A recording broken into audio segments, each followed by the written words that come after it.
Hai semuanya, perkenalkan nama saya Amalia Pratiwi. Di sini saya akan menjelaskan mengenai peran penting orang tua dalam mencegah kecanduan gadget pada anak. Disimak ya. Karena ada wabah COVID-19 yang menimpa Indonesia, hampir semua sektor terkena dampaknya. Salah satunya adalah sektor pendidikan. Semua kegiatan belajar mengajar dilakukan secara daring supaya semuanya dapat berjalan dengan lancar tanpa harus bertemu satu sama lain. Hadirnya pembelajaran secara daring membuat anak-anak di semua jenjang pendidikan lebih intens menggunakan teknologi digital yang salah satu perantaranya dalam menggunakan gadget. Disinilah letak mula permasalahan dimulai. Apakah anak-anak menggunakan gadget untuk belajar sepenuhnya, ataukah anak-anak menggunakan gadget untuk bermain sehingga menyebabkan kecanduan pada anak? Dampak buruk penggunaan gadget pada anak belakangan ini semakin terasa. Hal ini bisa dilihat dari meningkatnya jumlah pasien anak di Rumah Sakit Marzuki Mahdi di Bogor, Jawa Barat.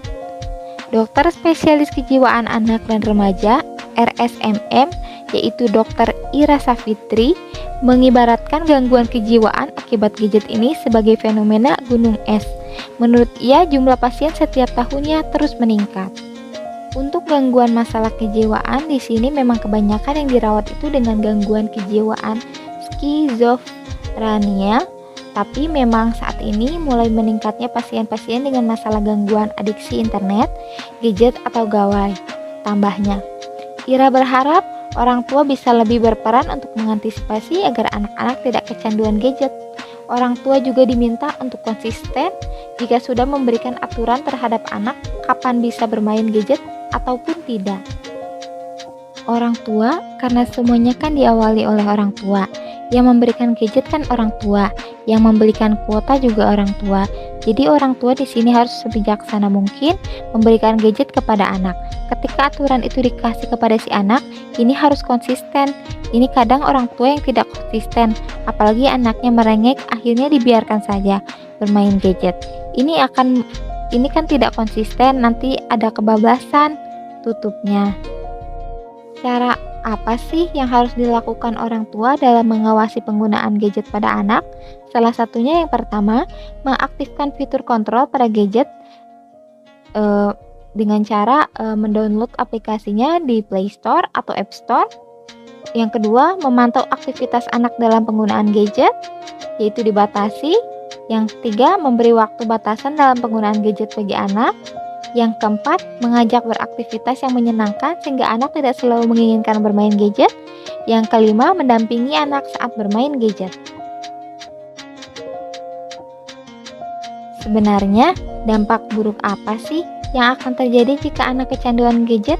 Yang pertama adalah obesitas, karena anak akan terfokuskan kepada gadget sehingga kurangnya aktivitas fisik yang dapat menyebabkan obesitas pada anak.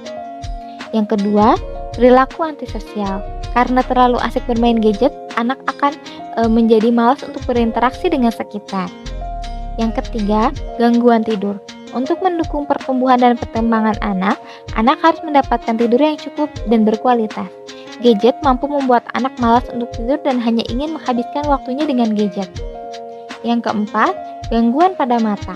Hal ini terjadi karena anak terlalu asik menatap layar gadget yang mampu membuat mata lelah, hingga akhirnya mengalami gangguan kesehatan pada mata, seperti mata merah, mata minus, ataupun yang lainnya. Yang kelima adalah kesehatan mental yang dapat terganggu. Biasanya ini nanti kalau udah terus berlanjut, harus diterapi oleh psikolog anak. Sebenarnya banyak sekali dampak negatif yang akan terjadi jika anak mengalami kecanduan pada gadget, sehingga peran orang tua sangat penting diantaranya yaitu melakukan pendampingan, sekaligus kontrol, serta contoh yang baik kepada anak. Serta orang tua harus mengarahkan anak dalam penggunaan gadget untuk anak supaya selalu melakukan hal yang positif dan tidak kecanduan lagi. Ayah bunda, peran kalian sangat berarti untuk membangun perkembangan sang buah hati. Yuk sama-sama beri perhatian lebih dan berikan contoh yang baik untuk sang buah hati kita.